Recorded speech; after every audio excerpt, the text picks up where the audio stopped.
Alright, today I'm going to be reviewing the movie Taking of Pelham 123. Now let me make one thing clear. This is Taking of Pelham 123 from 1974, not the new remake that just came out on Friday. I'll do a remake of Taking of Pelham 123, the new one, as soon as I see it, which will be relatively soon. So let's begin with the review of the old one. Alright, so Taking of Pelham 123 came out in 1974, and it comes from the novel The Taking of Pelham 123 by John Goody. But Peter Stone wrote the screenplay and not John Goody. The movie was directed by Joseph Sargent. Okay, so basically the plot is, I don't want to give anything away, but I'll try not to give major parts, but you probably know the story by now. 4 extremely armed men hijack a New York City subway car, and they demand ransom for the passengers. And they're in a tunnel, and they're just waiting for the money. Now you're thinking, what idiots, who would do that? The police can just come down and shoot them or arrest them or whatever, snipe them out. Well, no, because there's 4 of them. And let's say one gets shot, then they'll start eliminating passengers, which obviously is the biggest concern of the New York City Police Department, the Transit Police, and the mayor. Now, there's 4 hijackers, and I'll explain all of their characteristics. Mr. Green, Mr. Blue, Mr. Brown, and Mr. Gray. Mr. Gray is the most psychotic. He's kind of, I don't want to say the stupidest, but and he wants to kill passengers. He's very racist. If you see the movie, you'll see what I'm talking about in a certain scene. And apparently he got kicked out of the mafia. And he wants to kill as many people as he can. Mr. Green, I don't want to say the nice bad guy, but I don't know the word to describe him, but he doesn't really want to kill people. He's not as greedy. He's not as, I guess he's not as evil. But at the end of the movie, you can see, I just gave something away, sorry. But at the end of the movie, you can see he really is pretty greedy. But in the subway car, he doesn't really want to kill anybody. He wants them to get the money in time, and he just wants to get done with his business. Mr. Brown is kind of the guy who's just there. I just finished watching the movie a couple days ago. Actually, it was yesterday. And it said the main characters first. It said, all the main characters, and then it said also appearing, and the first one to appear was Mr. Brown.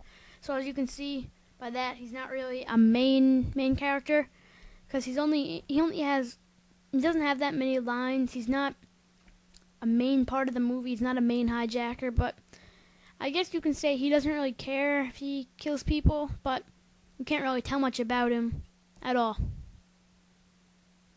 And Mr. Blue was the main hijacker. He probably made the whole plan.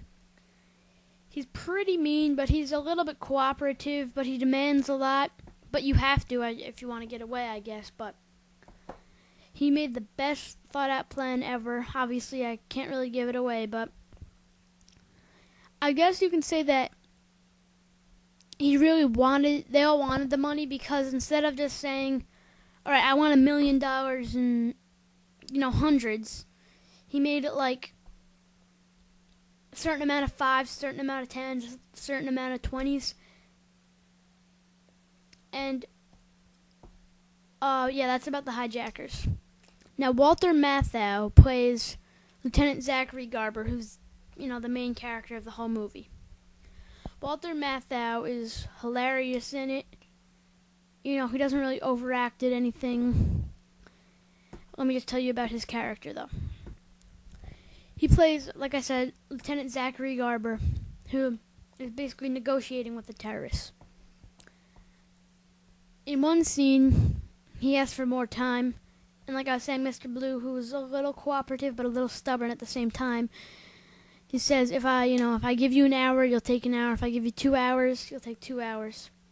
Walter Matthau was very smart about it, and basically is the only reason that the hijackers didn't get away. Without him, they would have gotten all the money, and they would have eliminated passengers. All the passengers eventually. Because there was no way the money would have been made on time. Alright. So, obviously you can see that I like this movie a lot, but I also have some flaws with it, but they're minor. Alright. So, it's kind of hard to, like, they're not very, oh, never mind about that, but I don't understand how the hijackers, they had them doing whatever they wanted because it was such a well thought out plan. And I know $1 million was a significant amount, like it's worth way more in 1974 than it is today in 2009. But why not ask for $2 million, or, you know, why not ask for more? And also, there's just one scene where the two cops, are got the money. They're going as fast as they can. They're speeding, and then there's some not very smart man, saying the nicest, is riding a bicycle, not even at the crosswalk, in the middle of a New York City street, and he doesn't even look. He's like riding with his head down, and, you know, the car goes flying, it hits him, and the guy in the bike doesn't even die. He's fine. But the people in the police car are hurt, or one of them is at least, and, you know, that just doesn't make sense to me. But it was a very well thought out plot. I give John Goody a lot of credit for writing the book, but also Peter Stone, the screenplay writer, obviously changed a little bit because that always happens. So I give them both credit. Really, the acting was really good. The effects of the gunshots and stuff was, you know, it's 1974, so it's not the best, but it's definitely not, let's say they did as good as they could do in that time period. So they did really, really well.